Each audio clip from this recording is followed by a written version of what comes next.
আপনারা যারা দীর্ঘদিন যাবত পিএলআইডির কারণে কোমর ব্যথায় ভুগছেন তাদের জন্য 3টি এক্সারসাইজ ঘরে বসেই করবেন। আশা রাখি আপনার এই ধরনের পিএলআইডির ব্যথা দ্রুত চলে যাবে। চলুন প্রিয় দর্শক, আমরা এক্সারসাইজগুলি দেখি। প্রথম এক্সারসাইজটি করার জন্য আপনি এভাবে শুয়ে পড়বেন, হাঁটুটি এরকম ভাঁজ করবেন, এইভাবে পেটটাকে একটু নিচের দিকে ধরবেন, এই পেলভিসটাকে একটু টিল্ট করে ধরে রাখবেন, এভাবে 5 থেকে 6 সেকেন্ড ধরে রাখবেন, আবার রিল্যাক্স।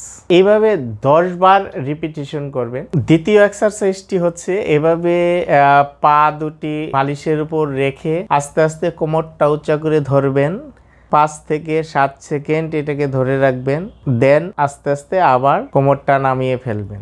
এইভাবে আপনি 10 বার রিপিটিশন করবেন, দিনে 3 থেকে 4 বার। তৃতীয় ব্যায়ামটি হচ্ছে এভাবে উপর হয়ে শুয়ে পড়বেন, নাক বরাবর হাত রাখবেন, হাত রেখে আস্তে আস্তে এইভাবে 5 সেকেন্ড ধরে রাখবেন, আবার শুয়ে পড়বেন 3 থেকে 4 বার।